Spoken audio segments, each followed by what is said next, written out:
The story begins in a bustling school cafeteria, where students chat and laugh. A group of kids approach a table, only to find a boy already seated. They hesitate, whispering, "Oh, it's that boy again." The boy introduces himself as Nero, though everyone knows him as Dogar. "I've been transferred here, and that's why they've ostracized me," he thinks. Later, Nero takes medicine in the hallway when a boy suddenly kicks him, sending the medicine flying. The boy mocks, "What kind of medicine are you taking? Be careful, don't let your mom find out." He sneers, "But I forgot, you're an orphan." Enraged, Nero glares furiously. The boy's friends, children of police officers, laugh and jeer. "Look at him showing attitude, how dare he, but can he even harm us?" Another bully arrives, suggesting cruel treatment. "Why go easy on this sick child? If you want to treat him well, physically torture him." He begins kicking and slapping Nero. Nero thought to himself, "I don't care about their beating, but my body won't respond. The angrier I get, the more it shuts down. It's as if chains bind me, rendering me immobile. My heart racing with rage. I feel an unseen force holding me back. Just once, I want to unleash my fury. I want to make them pay." The bully sneered, "Don't close your eyes. Watch how I beat you." Just then, Luna, Nero's classmate, arrived. "Leave, I need to get water," she commanded the bully. Furious, Luna ordered the bullies to clear her path. The bully blushed and stammered, "Today's wonderful, meeting you. Sorry to intrude, you must be thirsty, let me step aside." The other bullies retreated, whispering among themselves, "She's stunning." As they departed, Luna stood beside Nero. After a moment, Nero rose and left. Luna watched him go, then spotted his medicine, her expression shocked. On the terrace, Nero stood, contemplating suicide. "Bullies always torment me, and I'm powerless against them," he thought. "They're strong, and I'm weak." Gazing at children playing happily below, Nero felt a pang of longing for their carefree existence.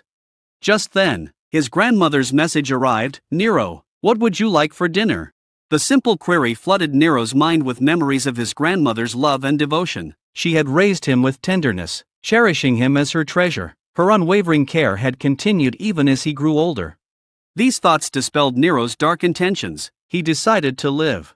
At that moment, his friend Yang appeared, concern etched on his face. "What are you doing here? It's not safe. Come down immediately." Nero explained that he was just admiring the view, but Yang persisted. "It's still hazardous. Are you okay? Please leave." Despite Yang's worries, Nero departed.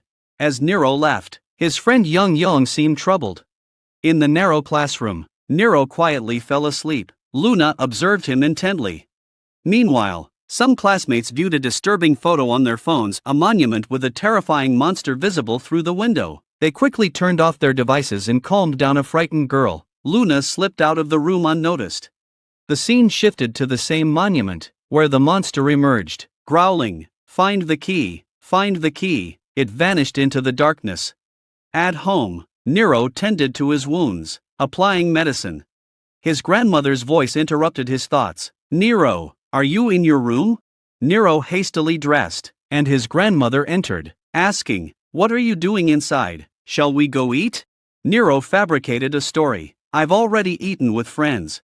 However, his grandmother spotted medicine on the bed and understood the truth. "Next time, bring your friends home. I'll cook something special for all of you," she said, before leaving. As soon as she departed, Nero's facade crumbled, and overwhelming sadness consumed him. Nero's grandmother discovered shoe marks on his clothes while doing laundry, filling her with sorrow. The scene shifted to the monster, now approaching Nero's house. A delivery man sat in his car, radioing, "Is this the last delivery?" Suddenly, the monster loomed beside him, its voice chilling, "I need your skin."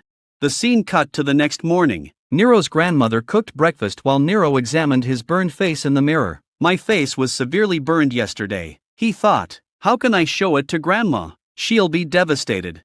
Just then, his grandmother called out, "Nero, you'll be late for school. Come quickly, breakfast is getting cold."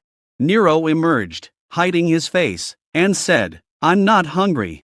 As he headed for the shower, the doorbell rang. Peering through the peephole, Nero saw a delivery man and called out, "Doors open, come in." Meanwhile, Grandma wondered, We didn't order anything. What's this? As I showered, the delivery man transformed into a monstrous figure, his face twisting in menace. The monster possessed the delivery man's body and advanced on Grandma, who backed away in fear. Just as the monster extended its tentacles, Grandma unleashed her powers, binding it with a crimson thread, her face etched with red lines, reminiscent of Sukuna. She commanded, "I told you never to find him again."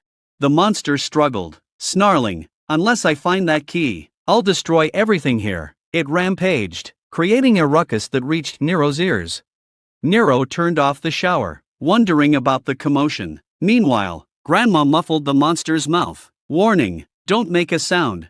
The atmosphere seemed calm again, so Nero resumed showering. Unbeknownst to him, Grandma battered the monster, harnessing her powers to create a protective spider web. Nero heard Grandma's voice and asked, "Grandma, what's that noise?" Grandma silenced the monster and reassured Nero, "It's just the TV. My hearing's troubled lately, so I turned up the volume. Nothing's amiss. Finish your shower." Nero returned to showering, thinking, "I thought Grandma fell again." Grandma let out a sigh of relief and resumed battling the monster. Her expression turned wicked, and the monster taunted, "How long will you hide? Sooner or later, you'll be ours." Grandma swiftly finished off the monster. Nero thought, after applying the ointment, "My face looks slightly better. The swelling has subsided, but I still can't show up like this." Grandma's wounds healed instantly, but the cut remained visible, revealing her apparent healing powers. She pondered, "I must relocate again. How can I break this to Nero?" Meanwhile, Nero thought, "I can't stay here anymore, but I dare not tell Grandma." At school, Nero lagged behind in the playground race, lost in thought. Grandma seemed troubled this morning. What's on her mind? Focus, or I'll come in last again. This playground seems vast. Nero collapsed, and the PT teacher rushed to his side. Nero's vision faded to black. He found himself in a dark, eerie realm, watching a man sink into the ocean's depths. Suddenly, Nero's eyes snapped open, and he was in a medical room, his head pounding. "I always have the same dream when I lose consciousness," Nero thought. Nero gazed out the window at the orange sky when his grandmother called. He wondered, did the PT teacher tell Grandma I fainted? He answered, shocked by her words, "Pack your bags, come home quickly." Nero thought, "We just moved here, and now we're leaving again? This has been happening since I was a child." Grandma explained, "I need to meet the real estate agent about our new home." Nero asked sorrowfully, "Are we running away again?" He reflected on their nomadic life. "We've constantly moved from one place to another, never settling. I've transferred schools repeatedly, struggling to connect with classmates due to my frail health." Every injury led to the PT teacher scolding them, fueling their resentment. They'd say, "He has no mom and lives with his grandmother." Whenever Nero tried to fit in, he'd hear, "That weird kid is always faking illnesses and transferring again." No one cared about his struggles. As he grew older, Nero realized his grandmother was hiding something. "She thinks monsters surround me," he thought. "How long can I keep them at bay?" In a desolate area, monsters emerged from underground. A cab driver sang happily while driving until a monster appeared on his window, cautioning, "Drive carefully, or you'll crash." Startled, the driver lost control and crashed, attracting more monsters. Meanwhile, a man fed his cat, saying, "I feed you well, yet you still rummage through trash." He apologized for his busy schedule, fearing others thought him neglectful. The cat spotted a lizard and fled in terror, scratching the man. "I feed you, yet you bite me and run," the man lamented, injured. As he departed, he noticed frantic dogs barking. Perplexed, he saw the cab driver exiting his wrecked car, opening the trunk. The scene ended with heightened suspense. Nero shifted his gaze and found himself sitting at the table, hearing dogs barking outside. "Grandma, why are the dogs barking so much?" he asked. His grandmother replied, "Have you eaten? You're running late for school, hurry up." Nero protested, "There's still plenty of time." But Grandma insisted, "I'm extremely busy today, leave for school now." Nero reminded her, "Yesterday, you said to eat well before school." Grandma ushered him out, saying, "Inform your teacher about the transfer, I'll handle it." As Nero stepped outside, the dogs fell silent, and Grandma's voice faded away. Uneasy, Nero noticed numerous delivery men approaching. Nero wondered, what are all these delivery men doing in our building? A dark feeling washed over him, and he blanked out momentarily. Unbeknownst to Nero, the delivery men were monsters in disguise. Grandma stood ready, prepared to defend her home with all her might. Nero glanced outside, noticing the van held no packages. What are these delivery men doing here? He thought. Have they come for me? A delivery man fell from his window, and Nero panicked. Guard uncle, look, a man is falling, he shouted. Rushing to report the incident, Nero hastened towards his house. The elevator wasn't working, so he took the stairs. Meanwhile, Grandma unleashed her full powers, slicing through monsters like vegetables. One by one, they disintegrated into ashes. Just then, a powerful vampire-like monster attacked Grandma. You think your powers will save you? The monster sneered. Our king and army will arrive soon. Grandma retorted. Will they come dressed for a festival? As she strangled the monster with a magical rope. The monster broke free, demanding, hand over the key, or we'll take it by force. Grandma bound him with stronger magical ropes and asked, who is your king? Meanwhile, Nero rushed home. Where's the key? The monster growled. I have no keys, Grandma replied. All doors are locked. As the monster continued demanding the key, Grandma tightened her grip. Nero reached home, but the door wouldn't budge. Grandma had magically sealed it. Grandma, are you okay? Nero shouted. Just then, the monster broke free and attacked Grandma. Blood dripped onto the floor. Nero pleaded with Grandma to open the gate from outside, unaware of her severe injuries. The monster sneered. Resisting is futile. You'll only lose. Grandma weakly replied. What's the point of this? Leave us alone. The monster smirked. I recall you were a top-ranking officer, until you had a child. Is this the same child? Grandma's eyes blazed with fury. The monster gloated. Your reaction confirms it. If the king discovers the child's existence. Enraged, Grandma slammed the monster's head against the gate. How will he find out? You'll die here, and who will tell him? With a fierce cry, Grandma crushed the monster's face. The scene shifted. A passerby searched around, thinking a child had played a prank. But amidst the empty streets, bloodstains on the ground told a darker story. Nero struggled to open the door, unaware of the monster's hand approaching him from behind. Inside, Grandma Sana swiftly erased all evidence of the monsters, thinking, we must leave immediately. Suddenly, Nero realized his mistake and saw that he was choking the monster. Trembling with fear, Nero cried out, Grandma, look! Grandma Sana intervened. Release him, he's just an ordinary human. The monster refused. He's not just any human, he's crucial to our plans. Grandma Sana offered, let him go, and I'll give you what you came for. The monster sneered. Sana, I know you, hand over the key first. Enraged, Grandma Sana slashed the monster's face. If this continues, its condition will worsen, Grandma thought, her anger boiling over. She unleashed her full power, transforming before Nero's eyes. Nero was shocked, but the monster within him emerged, attacking Grandma with tentacles and severing her hand. Seizing the chance, Nero broke free, biting the monster with his teeth. The monster retaliated, injuring Nero and causing him to vomit blood. Grandma rushed to Nero's side, concern etched on her face. Are you okay? Just then, the monster struck again, piercing Grandma's stomach with its tentacles. Nero rushed to save his grandmother but was stabbed in the chest by the monster's second hand. He fell to the ground, helpless. The monster taunted, Sana, never turn your back on a desperate foe. A menacing aura enveloped the monster, and its surroundings turned crimson. What's happening? The monster asked, alarmed. Grandma Sana, fueled by rage, radiated ominous energy. Red threads sprouted from her hand, binding the monster. With a clenched fist, she obliterated the monster. Weakened, Sana collapsed to her knees, Nero's face before her. Narrating Nero's critical state, the scene flashed back to a perilous past. A blood-curdling cry echoed through the mountain, as if a river of blood had swept through.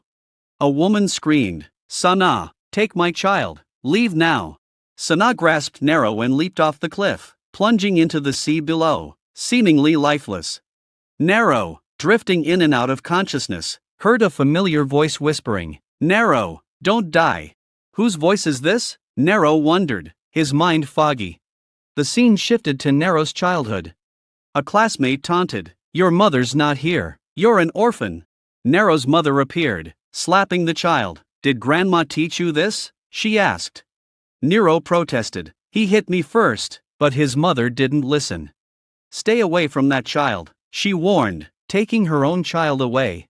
Nero sobbed, longing for his grandmother. Back in the present, Grandma Sana cradled Nero in her lap. Red marks began to appear on his face, mirroring hers. Sana wept, overcome with emotion. Resolute, she whispered to herself, "I have no choice. I must return the key to Little Prince and send him to battle." With determination, Sana chanted a mantra, conjuring a fiery phenomenon. Grandma Sana whispered, "I'll use my remaining magic to revive Nero, but his life will be fraught with hardship. This is his destiny. I can't change it." With those words, she infused fire into Nero's body. The chains shattered, and his body levitated. As Sana touched Nero, he began to vanish, overcome with emotion. She said, "Farewell, Nero." The head Tartar's story ends here. Nero's eyes snapped open a month later. In a police station, exhausted officers commiserated about their long day. "One thing that really frustrates me is this kid," one officer said. Another officer approached Nero. "Hey kid, this is your usual spot, isn't it? You come daily. If you keep this up, we can't guarantee your grandmother will return." Nero replied firmly, "My grandmother didn't leave me." The police officer asked sternly, "I've filed a missing person report for your grandmother. What do you want? Why do you keep coming here?" Nero showed him the sketch. "This man did something to my grandmother."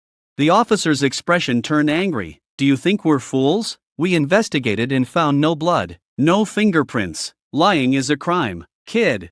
Just then, a colleague intervened. "Hey, ease up. He's just a child, alone and without parents. His days are tough enough."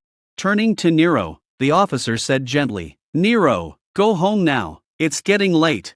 Nero stood there, visibly upset, crumpling the drawing in anger. As he left, he thought, the security guard claimed he saw nothing that day. "I've searched everywhere, but there's no CCTV record. Everything I saw has vanished. It's as if nothing happened." Exhausted, Nero collapsed onto the sofa, replaying that day in his mind. "Delivery guys swarmed our building, and I rushed to save Grandma, but those monsters attacked, and I fainted. What happened next? Was it all a dream or reality?" One truth remained: his grandma was gone, leaving him alone. The scene shifted to Nero's school, where the principal assured, "I'll prevent rumors about you. You'll handle arrangements for a month, but attending school was your grandma's last wish." "Yash sir," responded, his expression thoughtful. Nero stepped out and found his friend Yong waiting. "Are you back?" Yong asked hesitantly. Nero nodded. But Nero suddenly felt uneasy and looked away. "What's wrong?" Yong asked. "Nothing," Nero replied.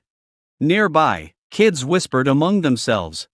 Nero's grandma collapsed, but he's fine. Has he been training excessively? He's changed so much. Is he still the same Nero? As Nero ran laps around the field, he thought, "This track feels small now. I sense every detail, stones hitting my feet, others breathing. It's like being in the principal's office. I feel watched." Nero walked down the corridor, sensing someone following him. Is this the same person who's been tailing me? Could they be connected to Grandma's disappearance? He wondered. Few students knew about his situation, and he hoped no one suspected the truth. As he turned around, he found Luna behind him. "Need something from me?" she asked. "No, I mistook you for someone else," Nero replied. "Am I being too paranoid?" he thought to himself. Luna noticed his distraction. "Aren't you taking your medication anymore? You used to take it after meals." "I'm feeling better now," Nero assured her. Nero uttered those words, then realized he hadn't taken his medication since that fateful day. It had slipped his mind. Suddenly, Nero heard a faint noise, jumped out the window, and exclaimed, "I forgot something urgent. I'll leave now." Luna's face fell as Nero departed. The police arrived, asking, "Were you waiting for us?" Luna ignored them and walked away. Abel appeared, smiling. "No more medicine. What a relief." Meanwhile, Nero pondered, My body's changing rapidly. I feel it when I exercise, even in the hall. It's transforming daily. As he walked home, he spotted Luna working at the nearby convenience store. She works next door, Nero thought. I should say hello. But feeling slightly embarrassed, he opted to head straight home. On his way home, Nero spotted an elderly lady collecting cardboard and rushed to assist her. In her, he saw a fleeting resemblance to his grandmother. The lady smiled warmly. It's heartening to see kind youngsters like you. Nero, avoiding eye contact, suggested, if you add more boxes, it'll collapse. I need to bring my car around first, she replied. Nero offered, stay here, I'll get it for you. The lady thanked him, apologizing for the trouble. Group of bullies taunted Luna. Do you work here? We've had trouble buying cigarettes lately. We'll visit daily, boosting your sales. Give us 2 packs now. Luna requested their ID, prompting anger. Don't you know who we are? Luna stood firm. I recognize you, but I cannot sell to minors, especially in school uniforms, and certainly not in a local store. Please leave. The bully snarled. Your looks won't save you. We'll come daily to boost your sales. His companion intervened. Let's go. Sack wants that, and you don't want to cross him. The bully laughed. I've repeated the same class twice. I'm not exactly smart. He demanded, give me 2 packs of cigarettes. Luna asked him to sign a document. What is it? The bully asked. Luna smirked. You really don't know? The bully hesitated, thinking aloud. I'm probably a sheep, zodiac-wise. Luna corrected him. Not even close, just leave. Just then, they spotted the old lady again. Nearby, Nero searched for his cat. 2 bullies approached the lady, offering her money. Buy us cigarettes, they asked. The lady refused, annoyed. You're not exempt from smoking laws. One bully sneered, stepping on her cardboard. Old lady, you talk too much. Your age should know better. He tossed money at her, hitting her on the head. Damaged lungs will be mine. Mind your business. The lady retorted. Today's youth are useless. Nero arrived, witnessing the scene, and his anger flared. He rushed to the lady's side, and she grasped his hand. The bullies mocked. Are you some kind of hero? This emotional display is laughable. Why interfere? Loser, is she your grandmother? Nero's gaze fell on the battered cardboard, fueling his anger. The bully sneered. You can't hurt me like you used to, and grasped Nero's neck, dragging him away. Forgive me, the bully mocked, before releasing Nero. Nero thought, something's changed. I don't feel trapped anymore. Enraged, the bully beat Nero, saying, you're accustomed to daily beatings. But Nero's body surged with adrenaline. His expression transformed. Seizing the bully's legs, Nero squeezed hard. The bully screamed, begging for release. Nero held tight, unyielding. Just then, his friends stumbled upon the scene. Nero rushed towards the scene, revealing a blue mark on his face eerily reminiscent of his grandmother's red mark. The bully, aiding his friend, turned to Nero. What did you do to him? Noticing Nero's mark, he asked, what's with your face? But Nero suddenly sprinted away, ignoring the bully's commands to stop. Breathless, Nero thought, what's happening to me? I don't understand anything.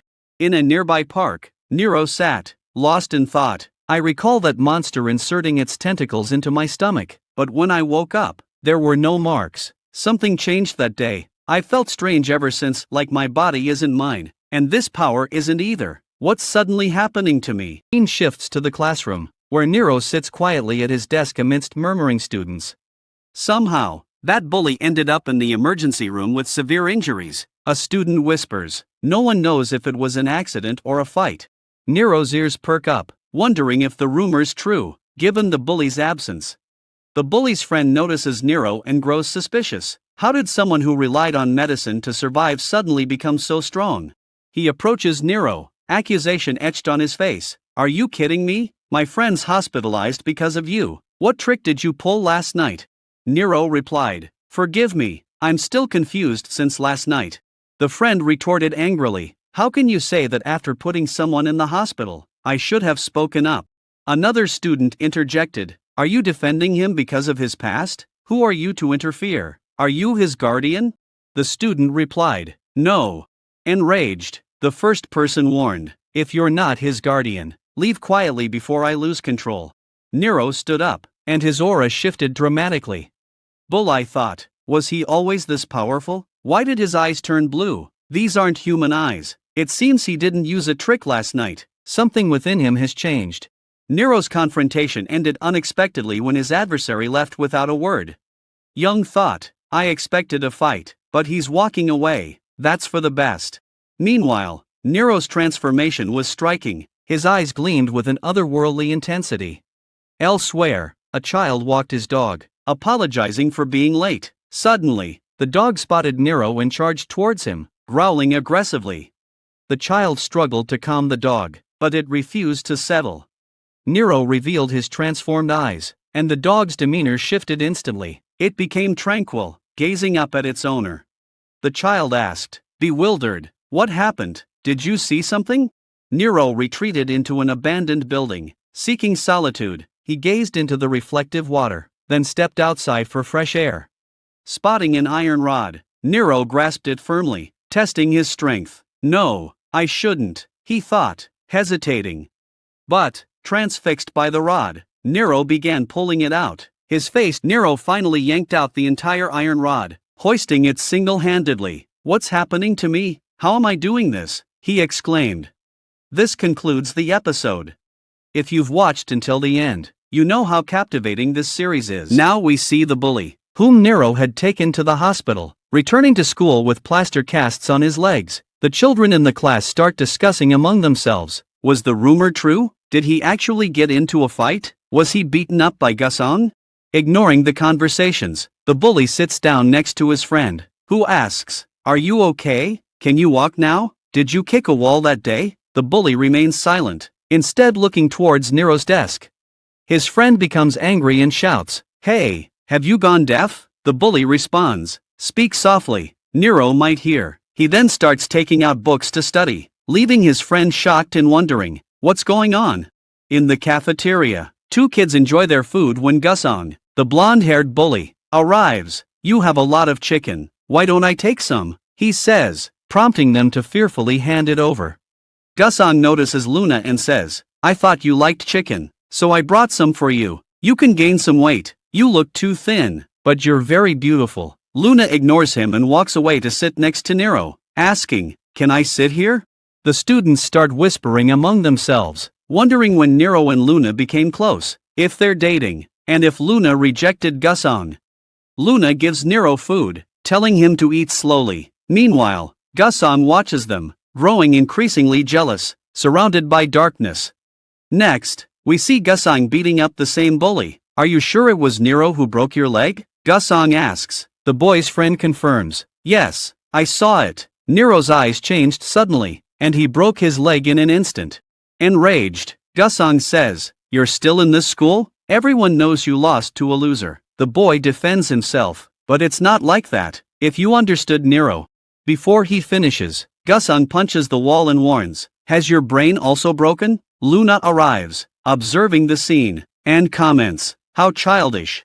Gusong changes tone, speaking sweetly to Luna. What brings you here, Luna? Luna replies, you used to bully Nero when he was weak, but now he's strong. Are you scared of him? Be honest, have you backed off because you're afraid? Gusong laughs. Luna, your jokes are funny. Nero's just trying to act tough. Luna challenges, why don't you show him his place? Remind him who rules this school. Gusong says, Luna, don't you know me? Luna moves closer to him and says, you're scared, aren't you? I understand this perfectly. Enraged, Gusong says, I'll show that dog his place, just watch. Next, Nero receives a mysterious message, meet at the back gate at 6 p.m. They're going to bully you today. Nero asks, who are you? But receives no response. Then, his friend Young messages him, I heard you're fighting Gusong at 6 p.m. today, is it true? The news spreads rapidly throughout the school, and everyone is excited to see the fight. Some even skip tuition classes to watch. Some think Nero has gone crazy. Meanwhile, Nero is worried when he receives another message from the unknown person, nothing will be resolved until you fight him. At 6 p.m., Nero arrives at the gate, where Gusong is stretching. I didn't think you'd show up, Gusong says. Now, I'll show you my skills. Many students gather to watch their fight. Gusang approaches Nero and says, "You know, I was so bored when you weren't coming to school. You're the only one I can bully."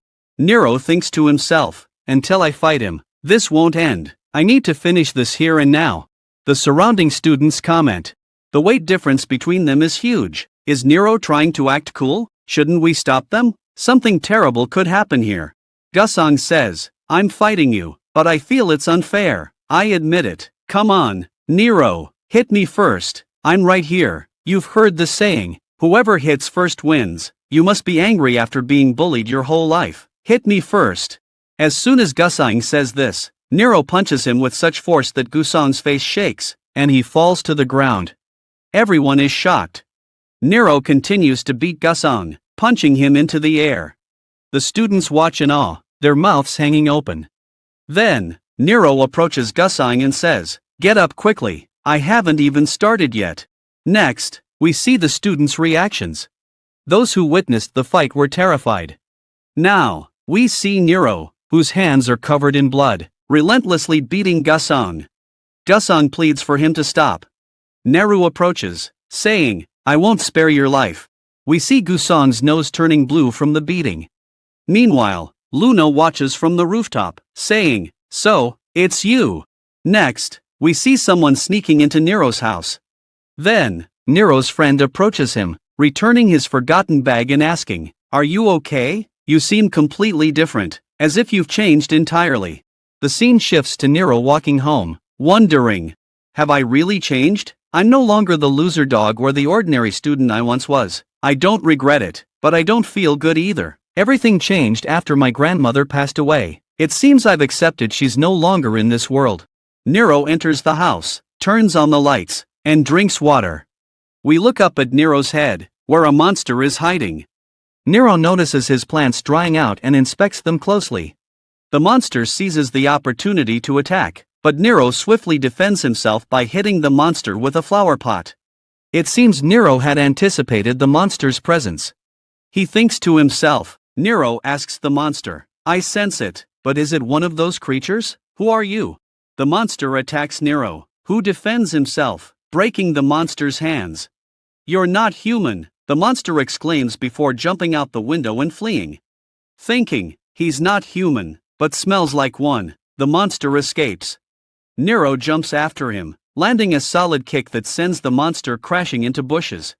Upon approaching, Nero sees only blood. The monster was fast, but couldn't hide its scent, Nero thinks. The injured monster thinks, "What's wrong with that kid? My hand is broken. I can't fight now. I need to heal quickly and report this, but how did he find me?" Nero appears, saying, "I've found you."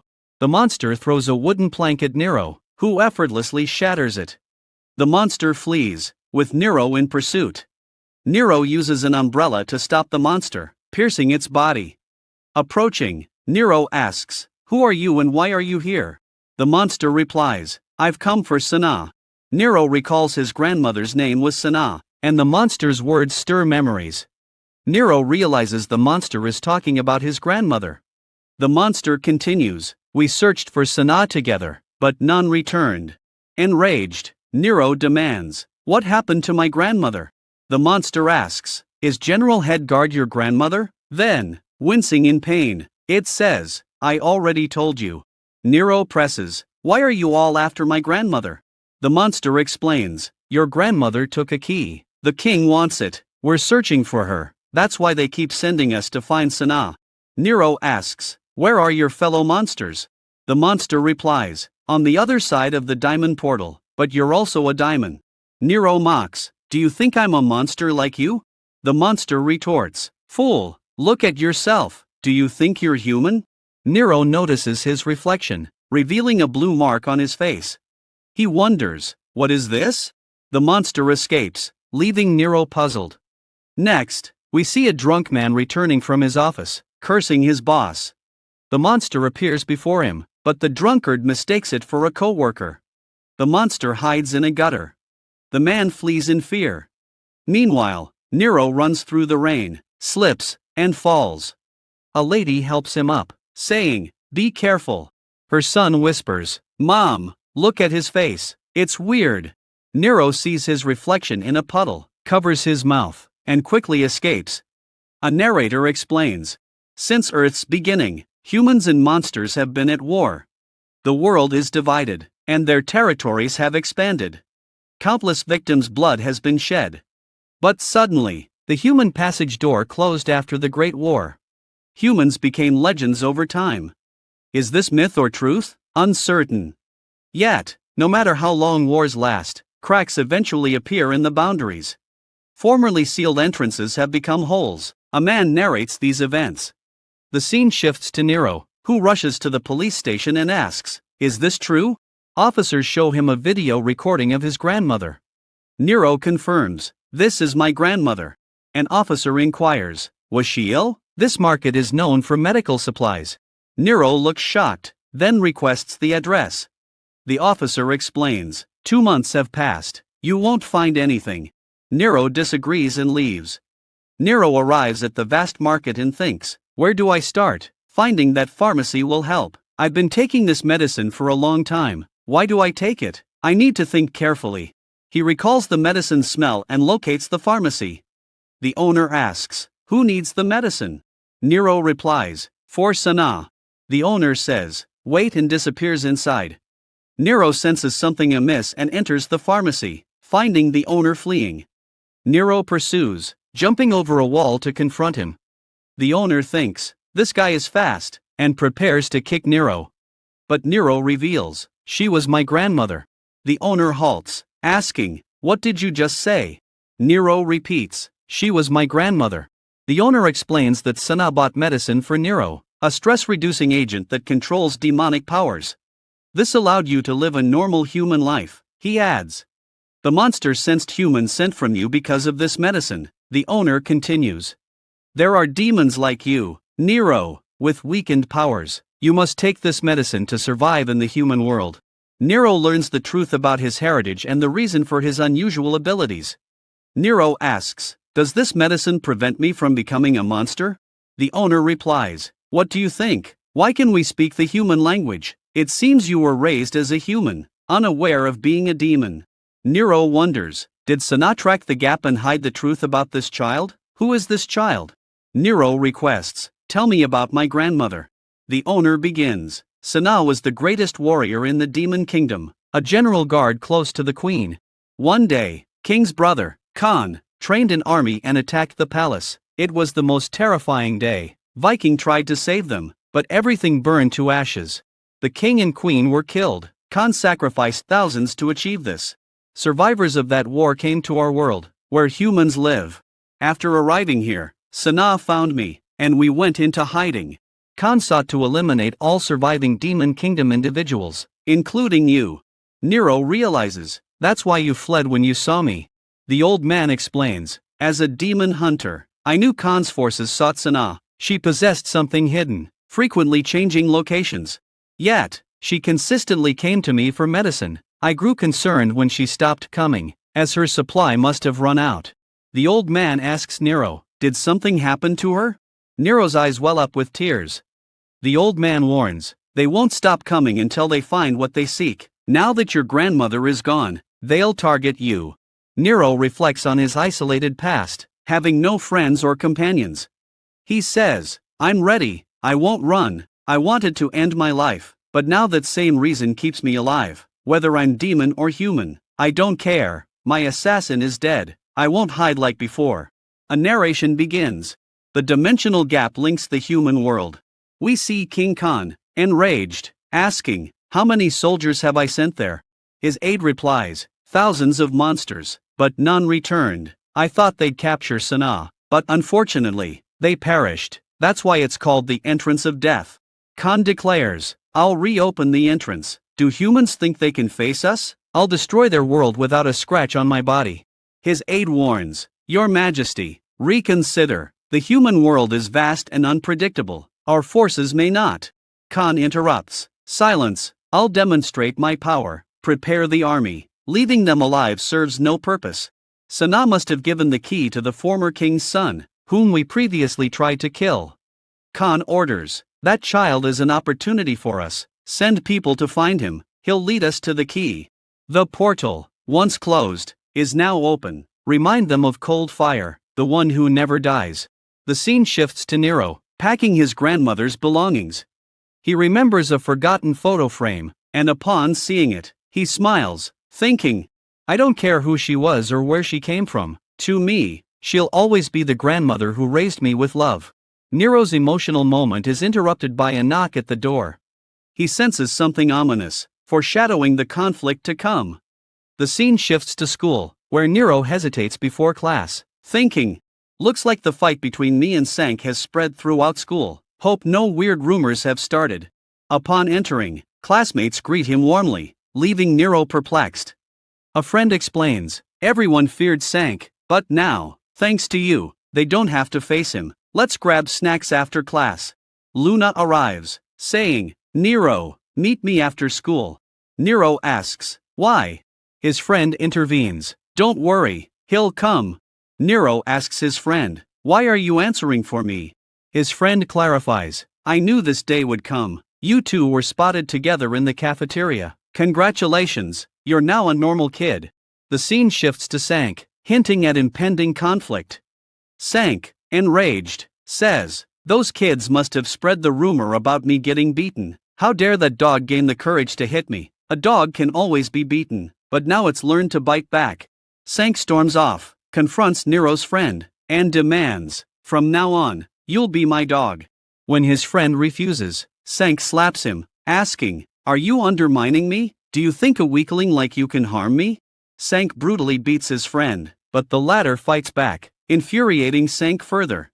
Anger burns in Sank's eyes. Nero thought in class, looking at his friend's desk, he just went to the washroom, but hasn't returned yet. Where is he? He's not the kind of student to skip class. I'm getting a weird feeling. What if something bad happened to him? As soon as he opens the gate, he sees his friend, who looks terrible. His friend says, I'm fine, don't worry about me. In the nurse's office, his friend says, I realized after the fight, I'm not that great. I punched him a lot. He must be in pain. Nero says sadly, you don't deserve this. His friend asks, do you deserve it? Is that why they hit you? They're terrible people. Nero angrily asks, where are they? His friend stops him, saying, I'm fine. Nero warns, they won't stop. They've just started bullying you. They won't stop. They've just started bullying him. Nero says. His friend responds, you've changed a lot, but thanks to you, I won't suffer in real life. I want to change like you. I won't let them make me a punching bag or bully me. Don't worry about me. This is just the beginning. Seeing his friend smile, Nero feels he's genuine. The scene shifts to Nero packing his backpack. Luna asks, where are you going? We had a deal, remember? Nero explains, I have some important work to do. Standing nearby, Sang says, Nero, are you coming with us? The scene shifts to kids noticing people wearing raincoats. The bullies tell Nero to follow them. Nero agrees but warns, leave Young alone after this, or you'll face consequences. He walks away. Just then, a bully attacks Nero, who gets frightened. Meanwhile, the raincoat-clad figures roam around the school. We see they have monster-like teeth and start sniffing a student. A child accidentally bumps into them and, startled, tells them to leave. Nero, dodging the attack, jumps long, shocking everyone. As Nero lands, he punches the bully, sending him to the ground. The bullies charge at Nero together, but he takes them down one by one. Sang watches in disbelief. Nero calls out to Sang, who thinks to himself, how did this happen? Sang breaks a bottle and charges towards Nero. Meanwhile, the raincoat figures reveal their true monstrous forms, causing chaos as children flee in terror. Young hears a noise and tries to alert the teacher, but gets no response. He turns to see a menacing monster behind him, its hand reaching out. Nero sees children running, screaming monster, monster, and is shocked. He rushes outside, thinking, this can't be happening. They've followed me to school, Nero thinks. Sang attacks Nero with a broken bottle, but Nero subdues him outside the gate. Open the gate, Sang yells. Stay quiet if you don't want to die, Nero warns. Enraged, Sang vows to kill Nero. Noticing the window, Sang escapes. Meanwhile, teachers rush outside upon hearing the commotion and are shocked to see monsters attacking students. Frozen in disbelief, they're pushed into the teacher's office by a monster. The monster reveals its terrifying form. Luna overhears students discussing monsters and flees, seemingly aware of the situation. They've arrived sooner than I thought, but I must find him first, she thinks. A monster blocks Luna's path, but she uses a thread to entangle and strangle it. A monster nearly kills a child when Nero presses a button, distracting the monster. Nero leads it away from the child, searching for a secluded spot. Sang attacks Nero, but he dodges, and the monster grabs Sang. What is this? Is this a monster? Nero asks. Don't escape, or I'll kill this child, the monster warns. Sang pleads, why are you staring? Help me instead. Should I help you? Nero asks, startling Sang, who begs for help, tearfully promising, from now on, I'll obey you, just save my life. The monster scars Sang's face, and he notices Nero has vanished, intensifying his fear. Nero reappears, fighting the monster. Blue marks reappear on Nero's face as he defeats the monster. Sang is shocked, asking, Nero, are you really human? Before Nero responds, another monster collapses nearby. The two wonder, who fought this one? Upon investigating outside, they find Luna battling multiple monsters. Nero is shocked, then Sang approaches Luna, asking, Luna, are you okay? Luna kicks Sang's face, telling Nero, I'm handling the monsters here, leave now. What do you mean? Nero asks. If you leave, the monsters will follow you, Luna explains. You know they're harming students here, right? Take responsibility. Nero is shocked, asking, how do you know all this? Before Luna responds, multiple monsters arrive. Luna urges Nero to flee. He breaks a window and escapes, thinking ahead. Why isn't anyone following me? Has the plan failed? Nero thinks. Suddenly, multiple monsters appear. Nero spots a basketball hoop with a ball and uses it to trap the monsters. They seem brainless, only focused on killing me. I underestimated their strength. The earlier ones were weaker. Just then, Luna uses wires to pull and kill the trapped monsters. Nero asks, how did you handle these two? Who are you? Luna urges Nero to focus on the fight instead of unnecessary questions. More monsters arrive, increasing in number. Some monsters team up and attack Nero and Luna. The monsters' attack leaves marks on the ground. Luna and Nero hide behind curtains. How will we deal with them? Nero asks. I don't know, they've combined, making them harder to defeat. Luna replies. Luna steps forward, saying, Hey, fat one, how'll you find us amidst all this noise? The monster charges towards her. Luna drops curtains on it, trapping it. She calls out to Nero, who jumps down from the wall. He breaks steel rods, and blue marks reappear on his face. Nero vows, today's your last day. A formidable monster appears, carrying Nero's friend away with an evil smile. The giant monster, which looked terrifying, is defeated by Nero and Luna. Nero thinks, like before, they turned to ashes and vanished. Did my grandmother suffer the same fate? Luna urges, we must leave immediately and reach a safe place. Nero hears his friend's voice and sees his dire condition. Are you hurt? Nero asks. Luna warns, don't go near, something's off. Nero approaches his friend despite Luna's caution. Luna says, look at his feet, his shadow is enormous, doesn't it seem strange? The friend whispers in Nero's ear, run. The menacing monster from behind attacks Nero. Luna screams as Nero and his friend fall to the ground, blood gushing from Nero's mouth. His friend apologizes before his eyes close, reminding Nero of his grandmother. In flashbacks, Nero's grandmother pleaded with the monster, let Nero go, and I'll give you the key. The monster attacked her stomach. In the present, Luna rushes to Nero's side. Nero recalls happier memories, his grandmother lovingly celebrating his birthday. He wishes to spend more time with her and blows out the candles. Back in the present, Luna tries to revive Nero. Nero stands up, but can't see anything. He recalls recent events and calls out to his grandmother. Grandma, I can't see. Grandma, I can't see. A cake appears before him, and he sees his grandmother lying lifeless on the table. Grandma, are you okay? Nero asks, grasping her hand, which begins to vanish. With her last breath, his grandmother repeats, Nero, save the entrance. Nero, save the entrance. Nero pleads, "Grandma, don't leave me," but she disappears. Enraged, Nero asks himself, "Who am I?" Candles ignite with blue flames, and his body activates with powers. Blue light envelopes everything, and Nero's eyes turn completely blue. The monster thinks, "Blue fire?" He's unconscious, but where did he get such strength? He was completely different earlier. Nero slowly approaches, surrounding the monster with blue flames. The monster is stunned and suddenly freezes. Nero collapses, unconscious. Luna rushes to his side. When Nero awakens, he finds bandages on his body and realizes he's in an unfamiliar place. Exploring the house, Nero thinks, "This seems like someone's home, but it's not normal. Every window is unusually strong, and the door is larger than usual. Security seems to be a top priority. I'll explore this house carefully, hopefully, it's not wrong." Nero opens the gate and is shocked at what he sees.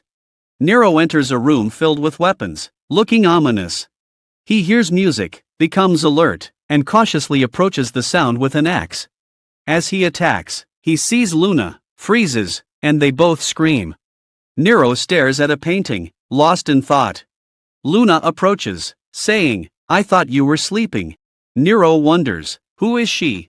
Luna continues, "I thought you'd died. Your survival is surprising." Nero reveals, "I don't remember anything." Luna responds, "That's good. Those memories weren't pleasant."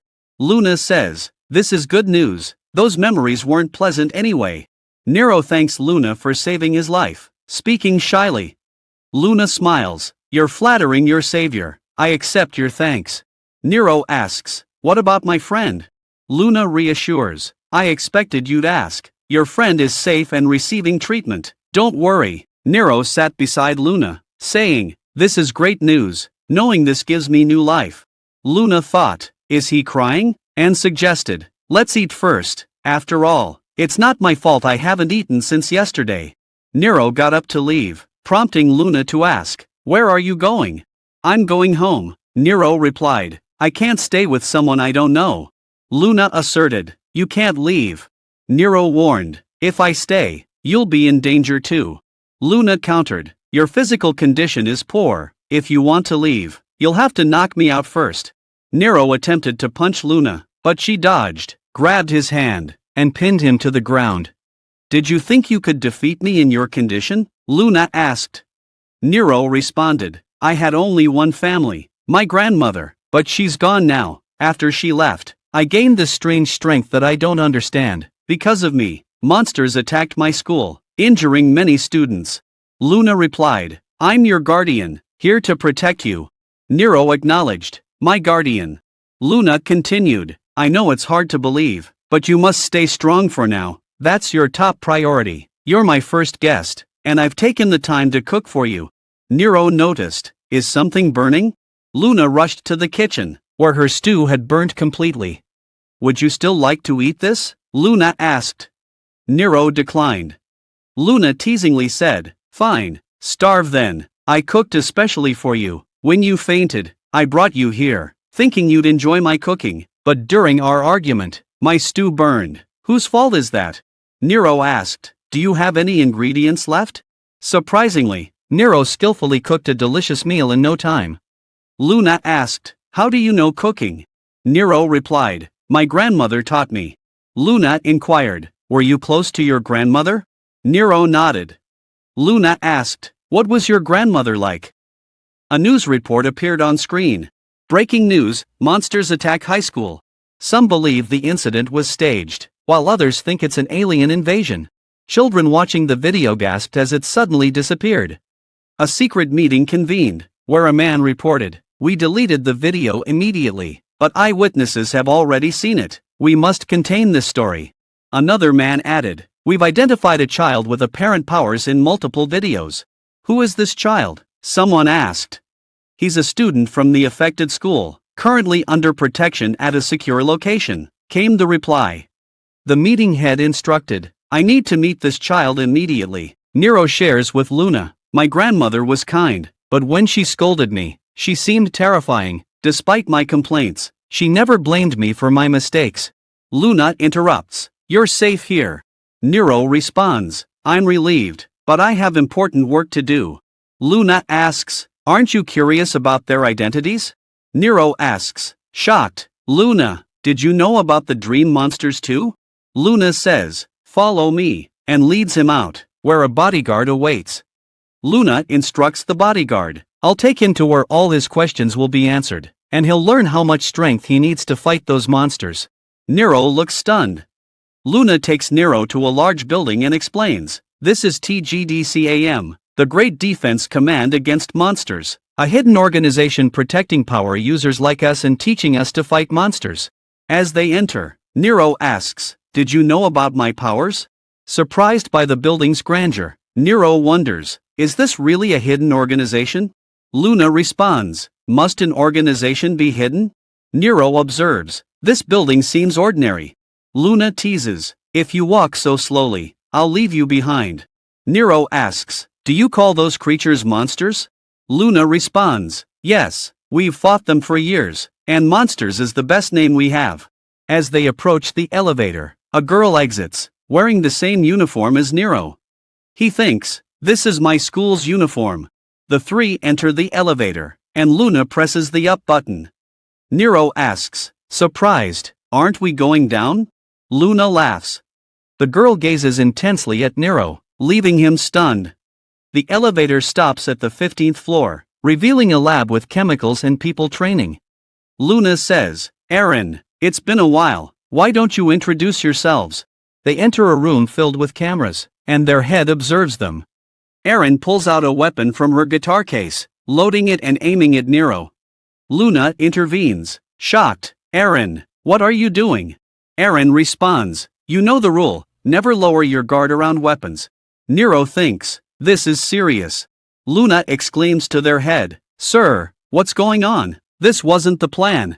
Aaron retorts, this is your mistake, don't blame me, and fires the weapon at Nero. As the girl fires at Nero, he dodges the attack with incredible speed, leaving everyone in awe. Wow, his speed is incredible, they exclaim.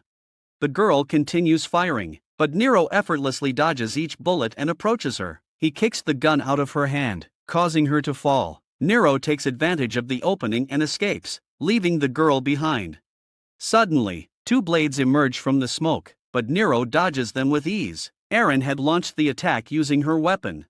Nero thinks to himself, should I engage her? No, if I attack, my powers will surge, and the girl might get hurt. Instead, Nero continues dodging Aaron's relentless attacks. The onlookers wonder, his defense is impressive, but why isn't he counterattacking? Aaron presses on, her blades narrowly missing Nero. Just as she's about to land a hit, the blades fall, and Nero collapses. Perplexed, he thinks, what just happened?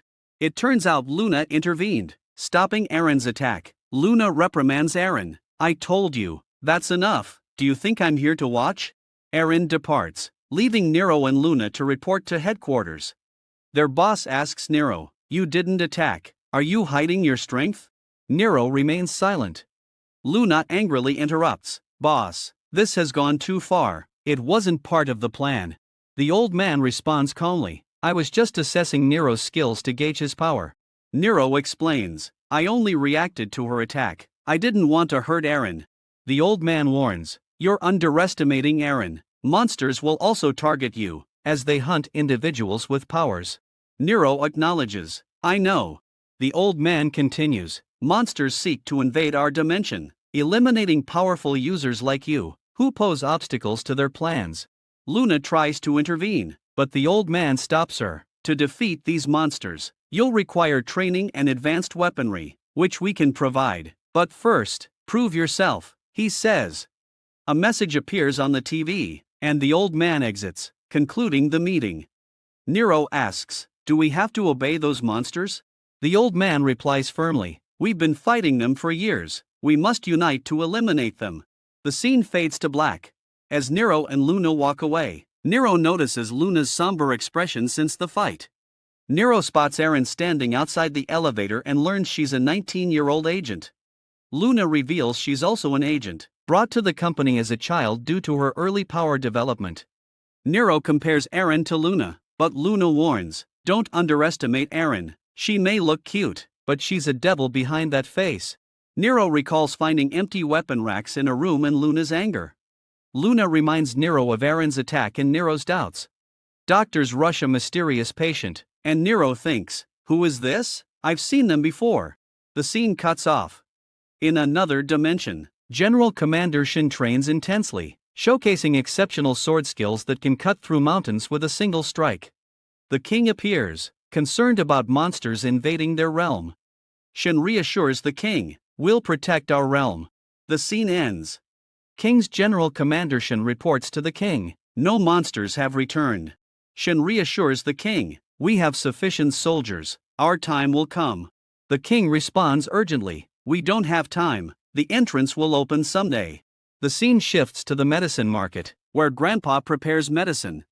Nero arrives, sharing that he's relocated his home. Grandpa understands Nero's concern about controlling his powers. Nero seeks guidance on strengthening his powers without revealing his dark self. Grandpa advises Nero to focus on his inner energy and chakras through intense practice. Nero agrees to follow Grandpa's instructions. The scene cuts to a school, where students discuss the gym's reconstruction. A student mentions the devastating accident and the government's secrecy. Students discuss the government's alleged cover-up of a devastating accident. Nero prepares to go out, and Luna asks, "Where are you headed?" Nero reassures Luna, "I'm fine, just need some fresh air." Luna expresses concern about Nero's frequent nighttime outings. The scene shifts to Nero meeting Grandpa at a warehouse. Grandpa reveals a secret training area within the warehouse, impressing Nero. Grandpa activates a wall with his powers and says, "Let's test your strength." They engage in an intense staff fight. Grandpa assesses Nero's skills. Nero defends against Grandpa's attacks, showcasing his significant growth. Nero easily dodges Grandpa's attacks, and the staff stretches and transforms into a spear. Grandpa continues attacking, telling Nero to stop dodging and counterattack. Nero refuses, dodging effortlessly. Grandpa thinks, "He won't attack until I anger him." Grandpa intensifies his attacks, cornering Nero. He provokes Nero, mentioning Sanai's sacrifice. Nero's inner power awakens, and he grabs Grandpa's staff. Nero declares, "I must become strong to avenge my grandmother's death." Grandpa recognizes Nero's cold breath and markings. He wonders if Nero is the child Sanai brought. The scene cuts off. Narration resumes, describing the human world and monster realm. There's a gap between the demon world and human world. Humans discovered this gap and entered the demon world, but their mortal bodies couldn't withstand its forces. Many died, and their plan failed. Then, Demon King Khan arrived, saved a surviving lady, and fell in love with her. They had a child, a new creature, half human, half demon. The scene shifts to the present, where Grandpa is shocked. He realizes Nero is King Khan's son and Sanai's child. Grandpa controls Nero's explosive power. Nero's body releases blue rays as Grandpa focuses his energy. Nero screams in agony. Grandpa says, "I've controlled your powers for now, but it's up to you to seal or harness them." Grandpa advises, "Control your body's power. It's immense." Nero must overcome and harness his power. In the training cave, Grandpa explains that overcoming power requires special training. Enduring pain, a challenging entity will appear, attacking Nero, but it's not real. Nero must fight it. As Grandpa opens the bottle, smoke emerges, making Nero struggle to breathe. Nero focuses on his power, sensing an attacker. A blue punch hits Nero, feeling like his body will explode. Nero gets up, seeing a massive blue aura, his body's embodiment. Thinking, "How do I fight this? I need to increase my speed." Nero charges forward, but the aura quickly follows. Nero thinks, "Is there another one? This one's too fast, I couldn't even see it." Nero gets knocked out, then wakes up determined. "I'm not the same helpless Nero, I'll fight, no matter the power." Nero's body powers up, and he fights the blue aura. Grandpa worries, his power's too much, he'll harm himself. The door activates. Grandpa realizes, "I must stop him." Nero loses, but the blue aura revives him. Nero wakes, and Grandpa says, "You're awake, your power went out of control." Nero vows, "I won't give up, I'll control this power." Grandpa admits, "It's my fault." The scene shifts to another dimension, where the king has a visitor. A man reports to the king, "Our demon area in the north is shrinking, and food is scarce." They ask when the portal will open, and they can enter the human world. The king, annoyed, calls for Shan. The man warns, "I don't believe Shan's words." The king thinks, "I must stop our world's darkest star, otherwise, my position is at risk." The man finds Shan, who ignores him initially. Shan says, "I know everything. My ears are everywhere. You don't trust me." The man fears, and Shan reveals his dark past, warning, "Don't mess with me, or you'll face my sword." Shan leaves, and the scene shifts to Nero and Luna washing dishes. Luna asks Nero, "Where do you go every night?" Nero replies, "Just for fresh air." Luna, annoyed, says, "Don't hide things from me." Nero asks, "What relationship?" Luna looks shocked. The scene cuts to Nero and Grandpa practicing in the cave.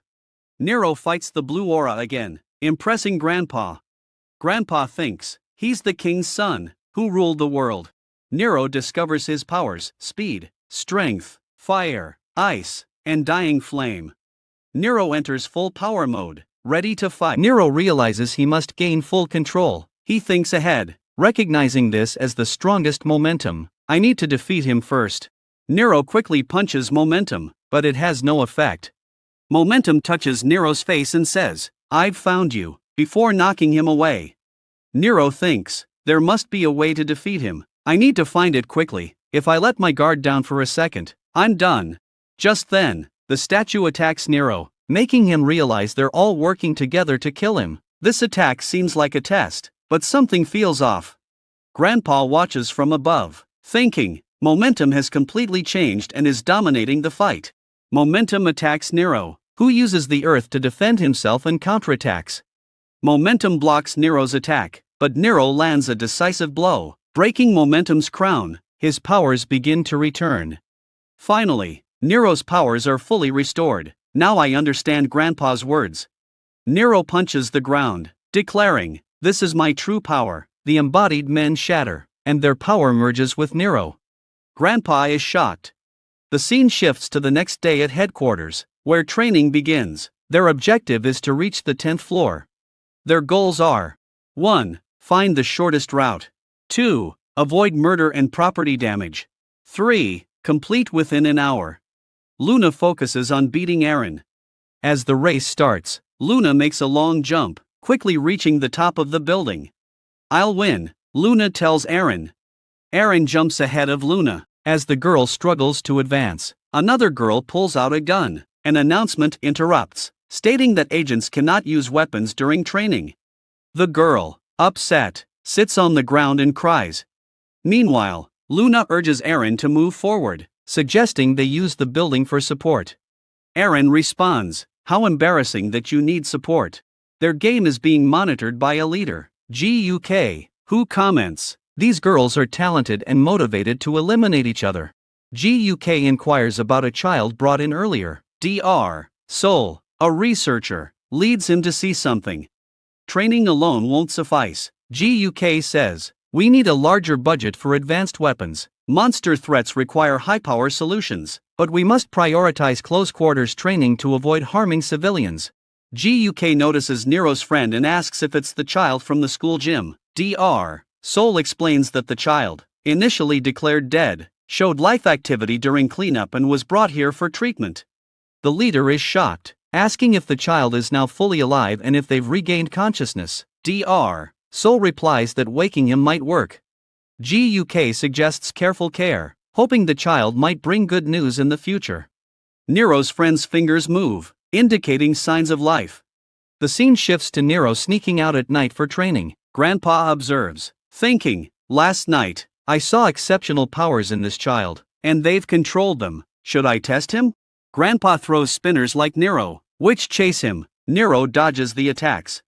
Grandpa thinks, his eyes have changed. He anticipates movements and dodges them. His strength has increased. Nero's combat attitude has changed. He's no longer dodging attacks hastily. Instead, he's targeting each enemy strike precisely. Grandpa sends more spinners, similar to Nero's. Nero picks one up, spins it rapidly, and launches it at the others. His spinner knocks down each spinner one by one. After defeating all spinners, Nero thinks the battle is over, but he soon senses something approaching and feels frightened. To his surprise, it's Grandpa, who has activated his true powers and is ready to fight Nero. Grandpa says, "Now, try to knock me out." We discover that Grandpa is Masan, a demon from the demon world who escaped to the human world. He helps demons adapt to human life.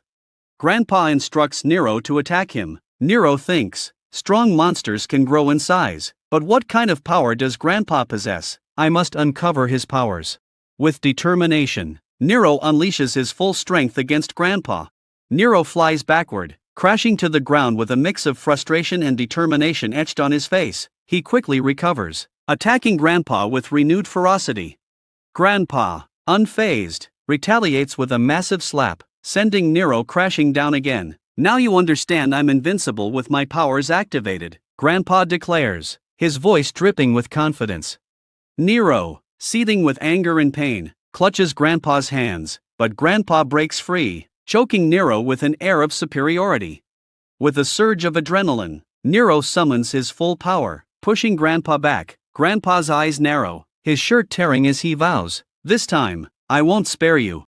The two engage in a fierce battle, exchanging blows. Grandpa is impressed, thinking, "He's dodging all my attacks and countering in no time. This child is a force to be reckoned with." As they land distant from each other, Grandpa realizes his strength has increased significantly. He's much stronger now. A hint of surprise and respect creeps into his voice. With a final, mighty punch, Nero knocks Grandpa down, revealing his true form. The ground bears the imprint of Nero's fist, a testament to his growing power.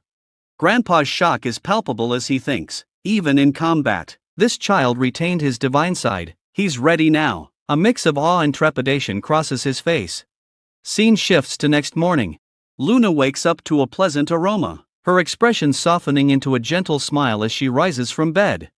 Luna arrives to find Nero has prepared breakfast. He invites her to eat, and she asks, "Is something special today? You made breakfast?" Nero replies, "I'll make breakfast for you from now on. I was exhausted for the past few days and couldn't cook." Luna concerns, "If you keep going out for walks at night, you'll get tired. You can do what you want, but consider those who worry about you." Nero asks, "Were you worried about me?" Luna blushes, "Not that I'm worried about you, but you going alone is dangerous. I'm concerned because your actions might affect me too." Nero apologizes, "Since my grandma passed away, no one has worried about me. Your concern feels nice." As Nero finishes speaking, roses bloom around Luna, and she asks him to stop talking and leave. Nero and Luna are seen walking together, with Luna saying, "You must come with me, I have some reports to file." Nero wonders, "Did Luna notice the mark on my face when I fought the monster in the gym?" He asks Luna, "How do the leader and members identify who's a superhuman and who's a monster?" Luna replies, "Some monsters resemble humans and use their abilities. When they do, a mark appears on their face." Nero's thoughts reveal concern and curiosity. Luna's response is matter of fact, with a hint of expertise. Nero thinks, "Did Luna not see my mark?" After she explains that monsters have a mark and changed appearance when using abilities. Recalling the leader's warning, "Monsters will come after you, Nero, since you're a superhuman." Nero remembers Grandpa's words. They won't stop until they find what they're seeking. With Sana deceased, Nero realizes, now, they'll all come after me. Nero ponders, what could those demons possibly want from me? What do I have that they need? Suddenly, something clicks. Nero turns to Luna. "Before we proceed, I need to ask you something." Nero says, "Before we head to headquarters, I need to go somewhere. It's urgent." Scene shifts. A young boy, seemingly a bully, orders another child, "Get me cigarettes. If you don't bring them by lunch, you're dead." The child silently walks away, reading English vocabulary. The bully intentionally uses foolish words, leaving his companions stunned. The bully's cohorts arrive, and he boasts, "Should I tell everyone I'm rank number 1? Our target, Ming, is right ahead." Ming, the boy, stops and responds, "Hey, Sane, that kid. At that time, I saw everything with my own eyes. You were kneeling before Nero. If I were in your place, I wouldn't have come to school after that day. But look at you, still doing the same things." Sane yells, "Do you want to die at my hands? Don't you know who I am? The other kids glare at Sane angrily, intimidating him to back off. We see Nero, lost in thought on the bus. I don't have any good memories of school. Nero reflects. Despite lacking good school memories, I'm content. I won't revert to my past. My ordinary life is behind me. As they disembark from the bus, Luna inquires, "Are you certain you want to go to your apartment? It could be perilous, possibly even infested with monsters." Nero spots a nearby shop and asks, "Didn't you used to work here?" Luna responds, "Yes, briefly, but I quit. The only customers were school kids asking for cigarettes." Nero ponders. The leader must compensate her generously. Why would she work part-time here? Was she keeping an eye on me? Did she want to recruit me to her team? Nero unlocks his door, hesitates, and Luna asks, "What's wrong?" He replies, "Old memories resurfaced. Let's go in. I need to find something." Inside, Nero thinks, "I have no idea where to start. They're searching for something Grandpa had, and now they're after me. What kind of key were they talking about?" Meanwhile, Luna notices a photo of Nero's grandmother. Luna gazes at the photo, thinking, "Why do I feel like I know them?" She asks Nero, "Did you find what you came for? It seemed crucial." Nero replies, "Let's leave. I didn't find it." Scene shifts to Lame's hospital room, where his eyes snap open, and he suddenly sits up. A nurse calms him. "Rest, you're not fully recovered." Lame removes his oxygen mask, asking, "Where's my friend Nero?" As the nurse draws blood, the doctor says, "You're." Lame offers, "Let me provide the information you're seeking in exchange for researching my entire body." The doctor agrees, "Now that you're recovering well." Young asks, "Where am I? I want to see my friend." The doctor reassures, "Focus on recovery first. Your friend is safe." Young rejoices, knowing his friend is safe. We see Young walking in the lab, observing various things. Young retrieves his blood sample when C approaches him, asking, "What are you doing here? What are you secretly searching for?" Mesmerized by his looks, C offers, "If the doctors catch you, there'll be trouble. I'll stay with you so you won't be bored." "I'm C. No need for introductions. I think we already know each other." Young holds the blood sample when a nurse arrives, saying, "You can't be here," and grabs his hand. As the nurse grabs Young's hand, a test tube containing blood falls from his grasp. She scolds C and chases her away. After C leaves, Young asks, "Why am I in the biolab?" The nurse leads him out, warning, "Let's leave for now, we might face trouble." Upon entering, Young suddenly pulls the nurse close. Muffled screams follow. Young emerges, wearing the nurse's coat, with blood on the door. Seeing the blood, Young smiles eerily and departs. Meanwhile, at headquarters, breaking news spreads rapidly. News spreads that Aaron was defeated by an ordinary human. "Are you talking about the test that was interrupted?" Someone asks, "Is this because of Aaron?" "I think it's just a rumor." A team member approaches Aaron, asking, "Is it true what I heard? Did you struggle with a recently awakened ordinary human?" Aaron remains silent.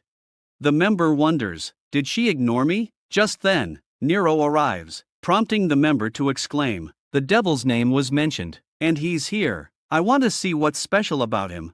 Nero's presence commands attention. C asks, "Who is he? He looks handsome." Others stare, whispering, "This is the one from the rumors." The leader asks Nero, "Are you here for the exam?" Nero replies, "I'll take it if you cooperate with me." The leader is perplexed. Nero explains, "I don't plan to stay here forever, but we share a common enemy. We should work together. Do you think this world is as peaceful as it seems? You know how hard we work to maintain this peace." Nero thinks, "When did he sneak up on me?" Nero asserts, "There's no peace in my world." He continues, "Today, your definition of peace is, Senior, I'll teach you a lesson. First, I'll fix your weird face." He asks the leader, "May I teach him a lesson?" The leader replies, "Of course, I want to see your fight." Meanwhile, a doctor enters the room, shocked by the blood and the nurse's dead body. She screams. Hans Young asks Nero, "Are you an expert who doesn't need any weapon?" "I'm powerful. You might need one." Nero responds, "Worry about yourself. My hand will be enough for you." Hans Young grows angry, noticing Nero being admired. "Looks like you already have a fan club," he says. He thinks, This guy's attitude is just like Aaron's. If I defeat him, I'll become the new ES. Han smirks. He recalls how Aaron always defeated him in the past, leaving him unproven. With Aaron now out of the way, this is his last chance.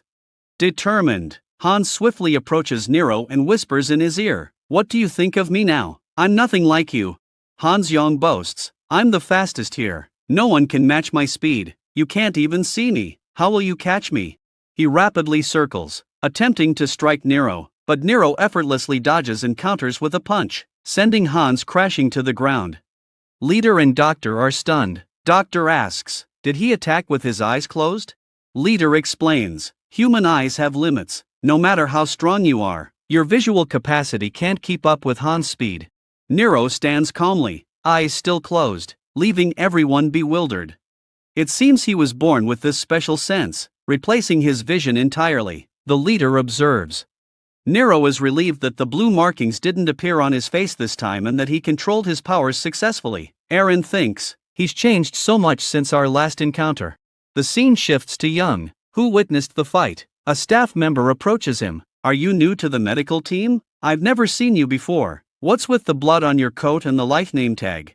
Young's expression transforms dramatically. The scene shifts to Sean, who gazes at a small dragon. Its wings suddenly spread, and a strange creature emerges from within, leaving Sean stunned and horrified.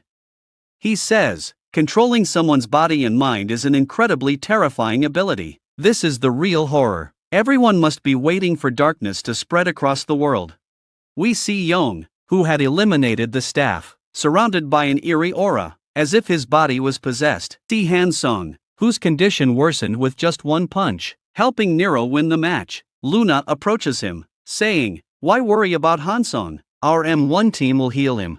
Aaron laughs, prompting Luna to ask, "Why are you laughing so much?" Aaron replies, "Nero is concerned about his opponent, but who worries about enemies during war?" Luna responds, "This wasn't war, but a fight between two teammates." "This was quite a fight, but you won't understand any of this since you're an emotional person." The leader approaches Nero, saying, "Your match was impressive. I'm sure you have some psychic power within you. With training, you'll become unstoppable." Just then, an emergency alarm sounds, and an announcement is made: an intruder has breached the season.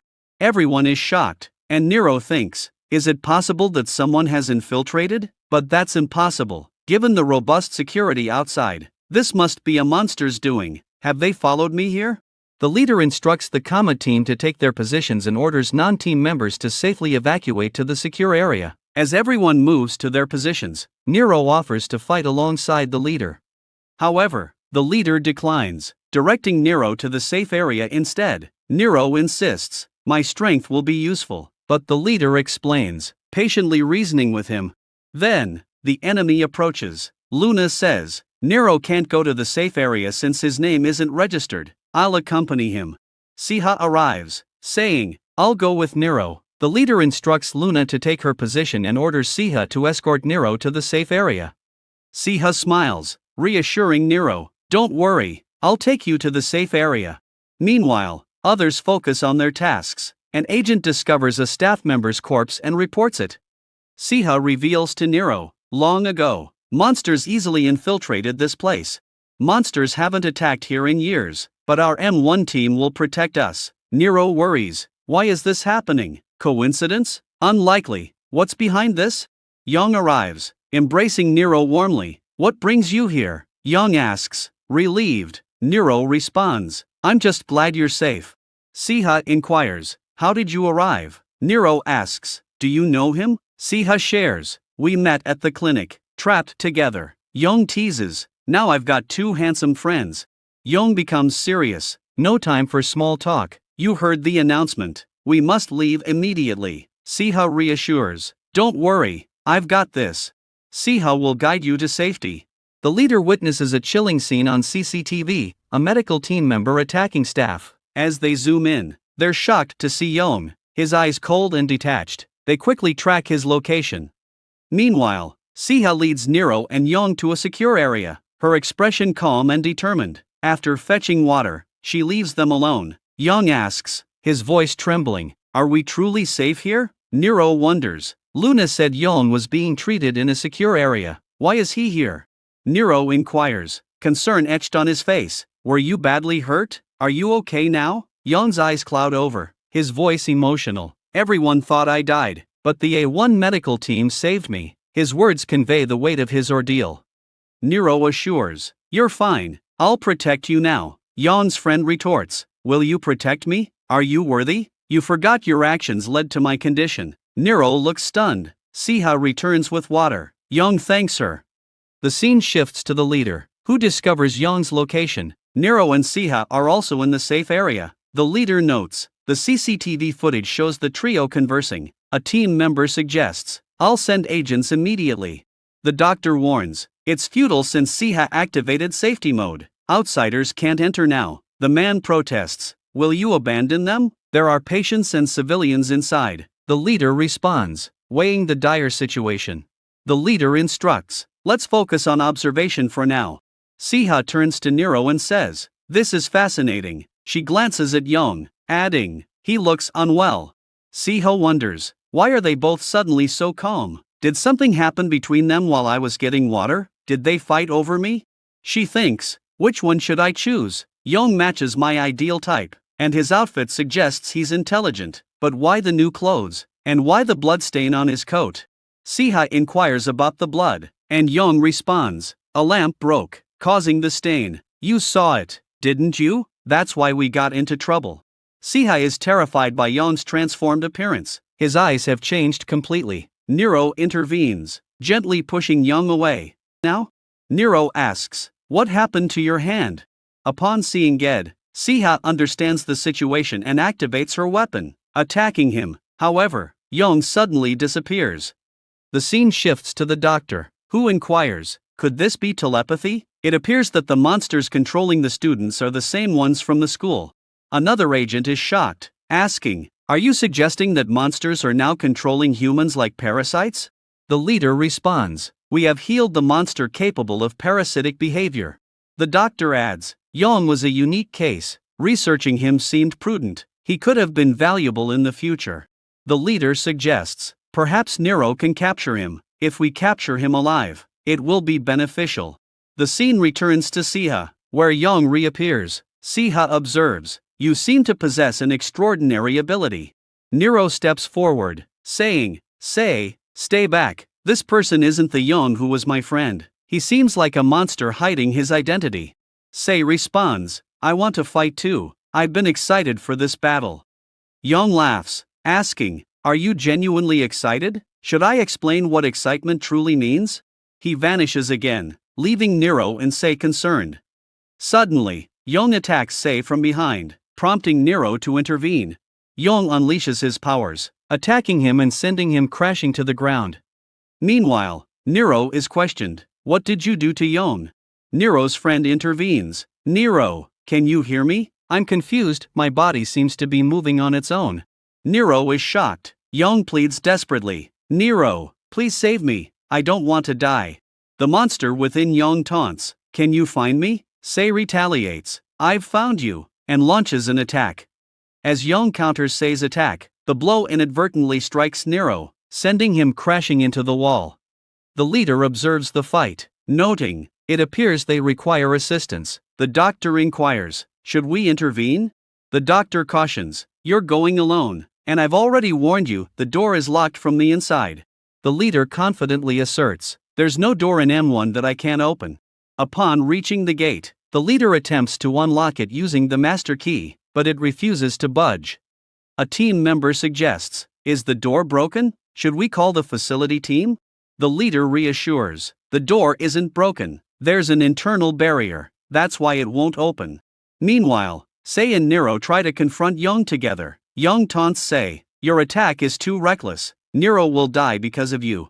Sei apologizes to Nero, I'm sorry, my attack went astray. Nero warns Sei, don't fall for his tricks, he's manipulating us to fight each other. He hides in his shadow, waiting for us to. He launches a shadow attack. I think he's the same monster I fought at school. It seems Young died then, and this monster took control of his body. That's why I won't let him go. He orders Sei to quickly move to the wall. Nero jumps, smashing all the lights. The nurse alerts the doctor. Doctor, our lights are flickering. The doctor responds, activate the emergency lights immediately. Young, witnessing this, laughs, saying, even without shadows, turning off the lights will leave you blind. Nero ignores him, attempting to calm down. With closed eyes, he thinks, what I see now is irrelevant. Suddenly, he senses a presence before him. Opening his eyes, he's met with the same blue glow. Young taunts, Nero, you promised to protect me, but now you're avoiding me. What's going on? Nero lands a punch. Young thinks, this blue light, he's going down. Before hitting the ground, Nero unleashes another blow. Young is stunned. He hasn't activated his powers, yet he has this blue light. Where did it come from? Nero mercilessly beats him, leaving him battered. Young asks, Nero, do you want to kill me? I'm your friend, aren't I? Enraged, Nero responds, stop misusing my friend's body. His fury intensifies, enveloping him in blue light. Young is shocked, thinking, how did he gain strength so quickly? This kid's power is incredible. Nero encircles him in his blue light, engulfed in explosions. His body disintegrates. Nero reflects, reduced to ashes, yet my friend's soul still hasn't found peace after death. Utilizing his leader's mastery, they enter because the barrier has also been breached. Upon entering, everyone senses the crystal ice. They call out to the canals, but he exits without responding. The scene shifts to the conference hall, where everyone discusses Young. The doctor calms them, explaining, Lee Young was already dead when we arrived at the gym. However, a monster possessed his body and utilized it. We were consumed by doubt, but then a glimmer of hope emerged. This could be a breakthrough for our research. Possessing a human body is an extraordinary ability, one that sparks both fascination and trepidation. When monsters perish, they vanish into nothingness, leaving us with more questions than answers. An officer's curiosity gets the better of him. Can we rank a monster that wields shadows to move with such stealth and cunning highly? The leader's expression turns grave, because it targeted a harmless student, Nero's friend. The monster's sinister intent was clear: exploit Nero's vulnerability and get close.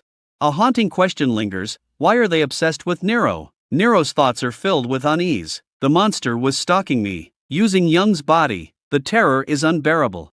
The monster was after me, so it hid in Young's body. If this continues, I'll never be able to trust anyone.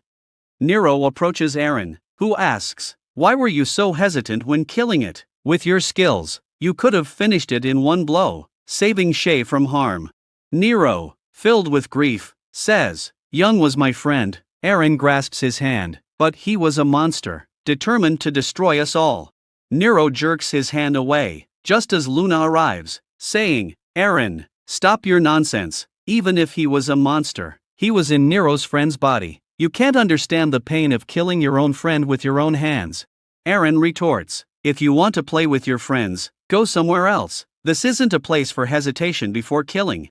Nero, stung by their words, feels a surge of emotions. Nero begins to leave, but Luna urges him to receive treatment. However, he ignores her. We see regret and anger on Nero's face. Now, we shift to the doctor examining the explosion caused by Nero. The doctor says, this is extremely dark. Perhaps that's why you couldn't see it clearly. The leader asks, but why is there no fire around the explosion? The doctor responds, have you seen a microwave? There's no flame, yet it heats the contents. As pressure builds, the molecules move rapidly, causing an explosion. Everything explodes, and now I understand Rio possesses the cold fire ability, making him a superhuman. But is this a good thing? The scene shifts to Nero, sitting with Grandpa, recounting how monsters exploited Young's body after death. Grandpa thinks, this seems like a parasitic monster's work, but could it be Shadow's doing? Nero shares his frustration. When I kill one, another appears. Will this cycle never end? Will it lead to my demise? What do they gain? Grandpa responds, the time has come. He bows his head before Nero, saying, I show respect, Khan's soldier. As a token of respect, I bow to Khan's son, the rightful heir to the throne. Nero is shocked, his mind racing with questions. The scene shifts to the past, revealing Demon Land's isolation after the war. Crown Prince's soldiers invaded the palace, and I, Ma-san, rushed to protect the king. As Khan's royal guard, I arrived to find the castle ablaze. My comrade informed me, we've lost. The castle is being reduced to ashes. This war was sparked because Khan's youngest brother, Crown Prince, distrusted his brother's marriage to a human. He despised the idea of his nephew being with the woman's son, fueling his resentment. My brother married a human, deceiving and defeating them, and then set the entire castle ablaze. I fled, hoping things would eventually right themselves. Meanwhile, the crown prince imprisoned many soldiers and ultimately killed the king. The scene now shifts to the present. Sana was a guard like us, he explains. She brought you into this world, making you Khan's son. When you first came to me, I thought you were a normal demon child, unaware of your true identity. Nero asks, how did you discover the truth? He replies, I knew because you possess the cold flames, proof that you're the prince. This is a legendary strength that never ends, exclusive to higher-ranking demons and a symbol of the king's successor. Nero asks, but my grandmother never told me anything. He replies, the crown prince has seized the throne and will eliminate any threats. He wants to kill you because you're the rightful heir to the king and plans to steal the key to become the true demon king. You have two possible futures, human or monster. You must survive and fight. The scene shifts to Nero training in the rain, thinking, I must become strong quickly and take responsibility. Next, the queen holds Nero in her arms as the castle burns. The crowd gasps. Look, the human holds Prince in his hands. King Khan is dead, and the community has a new king. Suddenly, the queen, Nero's mother, jumps into the fire. We see Grandpa telling Nero, Sana didn't tell you this because she wanted to protect you. She didn't want the world to know where the real key is. Sana must know, that's why she kept changing her address. Nero is shocked, realizing that the key everyone was searching for is actually him. A soldier urges escape, warning, Calm will slaughter us unless we flee. Grandpa reels at the discovery that Nero's blood holds the dimension's power. Nero asks, what's Calm's motive for stealing the key? Kampa explains, he intends to open the human world's gate, triggering a demon attack on humanity. Nero resolves, I must strengthen myself quickly to protect everyone, as I'm the key. The scene shifts to the monster world, where the gate suddenly shakes. Cam notes, the shaking gate indicates the key has been revealed. A follower inquires, will the gate close after opening? Calm retorts, speak thoughtfully. Borrow, where is Sean? Sean stands atop a mountain, gazing at the sea surrounded by crackling electricity. His focus remains fixed on the deep waters. And that's the end of the episode. I know this is a short episode, but you can comment your thoughts. Thanks for joining the thrill ride. Hit that subscribe button now for exclusive manhwa content, and get ready for the next episode.